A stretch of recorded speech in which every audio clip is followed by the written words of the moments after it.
Hi guys, this is Jyoti. Welcome back in Jyoti English 2021 English classes. Friends, हम लोग parts of speech में preposition को लेकर के आगे बढ़ रहे थे। अगर आपको parts of speech from beginning आपको पढ़ना है, सीखना है, तो डिस्क्रिप्शन बॉक्स में दिए गए लिंक पर क्लिक करके आप देख सकते हैं। प्रपोजिशन में भी हमने एट और इन पर डिस्कशन कर लिया था। In versus into, in versus with in, of versus of और of versus from, by versus with, इन सब पर हमने डिस्कशन कर लिया था। इनके सब के वीडियोस ऑलरेडी चैनल पर अपलोड हैं। अगर आपने अभी तक वो वीडियोस नहीं देखे हैं और आपको ज़रूरत है तो आप दिए गए लिंक पर क्लिक करके आप वो वीडियोस देख सकते हैं। प्रीपोजिशन में ही आज हम for versus since, since versus from and for versus during, in 3 topics पर डिस्कशन करने वाले हैं और इनको कैसे यूज़ करेंगे, कहाँ पर यूज़ करेंगे, इनको यूज़ करते समय हम किन किन बातों का ध्यान रखेंगे, इन सब पर हम डिस्कशन करने वाले हैं। और एग्जाम्पल के थ्रू आपको हम समझाएंगे भी कि क्या डिफरेंस है इनके यूसेस में। तो very first I would like to discuss about for versus since. For और सिंस को हम कहाँ पर कैसे यूज़ करेंगे, क्योंकि दोनों का यूज़ लगभग एक ही तरह से करते हैं, बट माइनर सा डिफरेंस है इन दोनों के यूज़ में। दोनों को ही हम समय का बोध कराने के लिए करते हैं, यानी कि दोनों के यूज़ में ही हमें समय मिलेगा। समय, उस समय में क्या हमें ध्यान रखना है, इनका हम ध्यान रख करके फॉर और सिंस का यूज़ करेंगे। फॉर को हम पीरियड ऑफ टाइम के लिए यूज़ करते हैं, यानी कि सेंटेंस में टाइम का एक पीरियड दिया हुआ होगा, वहाँ पर हम फॉर का यूज़ करते हैं। सिंस को हम पॉइंट ऑफ टाइम के लिए यूज़ करते हैं। Period of time and point of time, इसको हम आगे स्ट्रक्चर के थ्रू समझेंगे कि पीरियड ऑफ टाइम क्या होता है और पॉइंट ऑफ टाइम क्या होता है। अभी आपको ध्यान रखना है, पीरियड ऑफ टाइम के लिए हम फॉर का यूज़ करते हैं और पॉइंट ऑफ टाइम के लिए सिंस का यूज़ करते हैं। आइए समझते हैं पीरियड ऑफ टाइम को और पॉइंट ऑफ टाइम को। सबसे पहले पीरियड ऑफ टाइम, जहाँ पर हम फॉर का यूज़ करते हैं कि पीरियड ऑफ टाइम क्या होता है।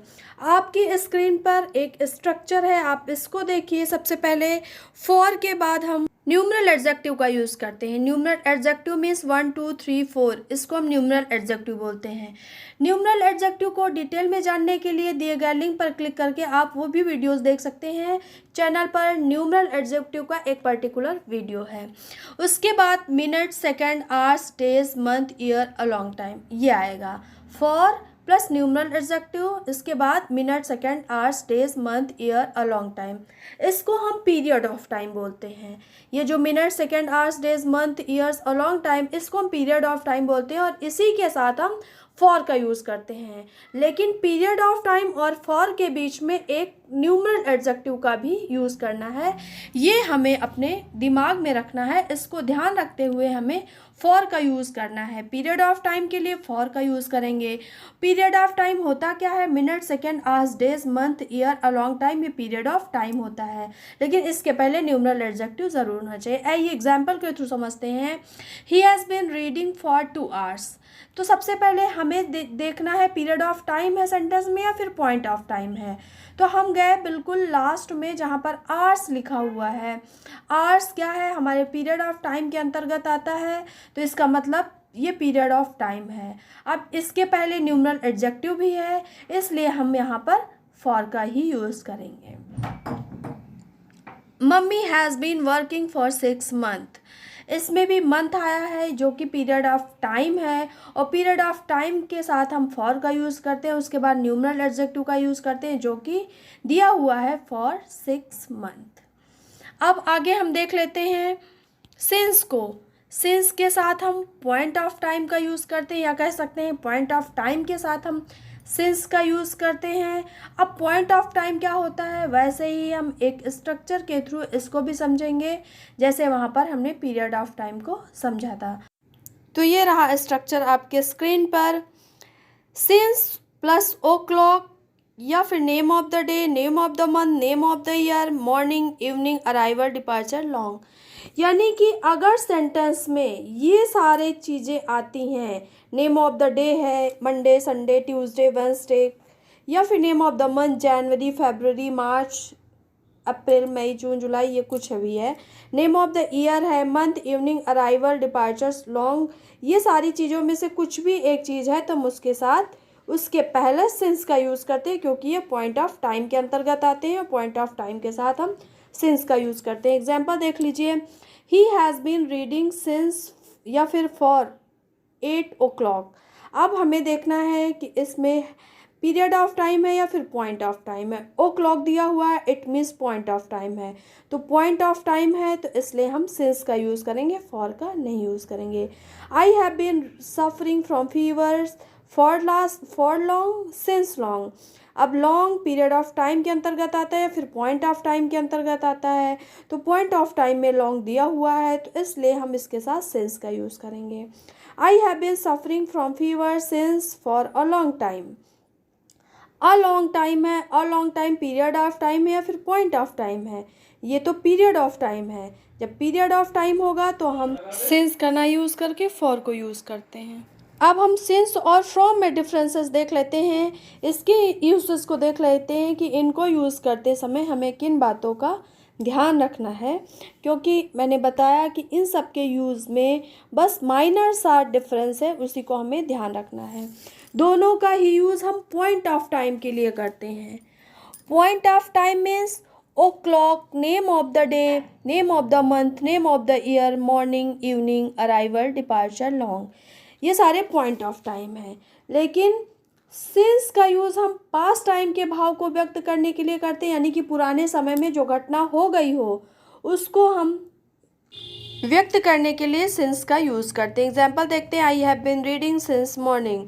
अब मॉर्निंग की बात को अभी बताया जा रहा है, यानी कि घटना पास्ट में हो चुकी है, तो इसके साथ हम सिंस का यूज़ करेंगे। फ्रॉम को देख लेते हैं, फ्रॉम को कहाँ कैसे यूज़ करेंगे।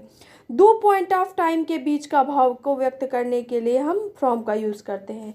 पॉइंट ऑफ टाइम मीन्स जितने पॉइंट ऑफ टाइम आपके दिए गए हैं, जैसे name of the day, name of the month, name of the year, morning, evening, arrival, departure, long, इनमें से दो चीज़ें हों तो इनके पहले हम फ्रॉम का यूज़ करते हैं।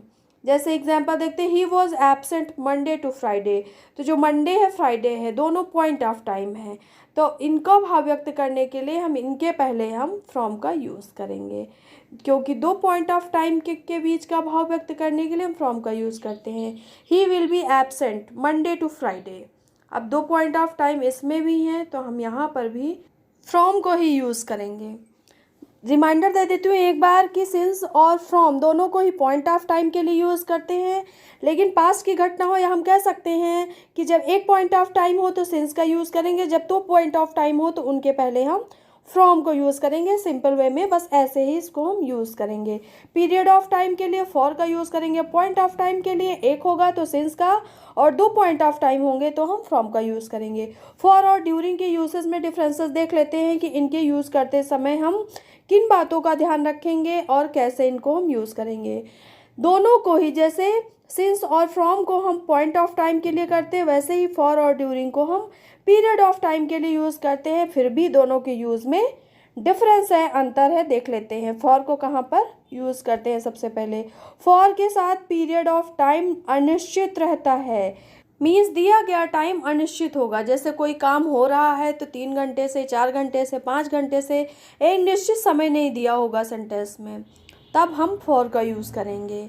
और अगर पीरियड ऑफ टाइम सेंटेंस में है लेकिन जो काम दिया गया है, जो टाइम पीरियड दिया गया है वो निश्चित है, तो वहाँ पर हम ड्यूरिंग का यूज़ करते हैं। एग्जाम्पल के थ्रू समझते हैं तो हमारे समझ में बेहतर आएगा। He has been reading ... 5 hours। अब 5 hours जो है वो एक पीरियड ऑफ टाइम है। पीरियड ऑफ टाइम अगर निश्चित है तब हम ड्यूरिंग का यूज़ करेंगे, लेकिन अनिश्चित है 5 hours कब से, अनिश्चित है कि 5 hours कब के कभी के भी हो सकते हैं, इसलिए हमने इसके साथ फॉर का यूज़ किया है। नेक्स्ट एग्जाम्पल देखते हैं, I shall go to my village puja vacation. अब पूजा वेकेशन निश्चित है या फिर अनिश्चित है?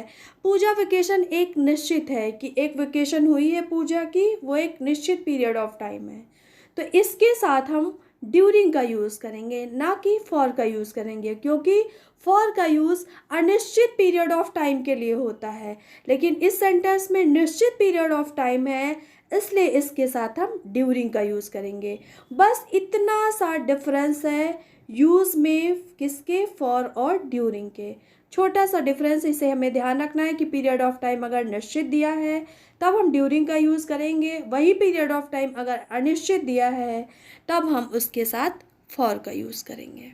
आज के लेक्चर में बस इतना ही। मिलते हैं नेक्स्ट वीडियो में एक नए प्रपोजिशन के साथ, जिसमें हम बिसाइड और बिसाइड्स में डिफरेंस देखेंगे, टू के यूज़ को देखेंगे, बिहाइंड को समझेंगे, बिफोर को कहाँ पर यूज़ करेंगे, बिटवीन और एमंग को यूज़ करते समय हमें किन बातों का ध्यान रखना है, इन सब पर हम डिस्कशन करने वाले हैं। Thanks for watching, see you soon, bye bye.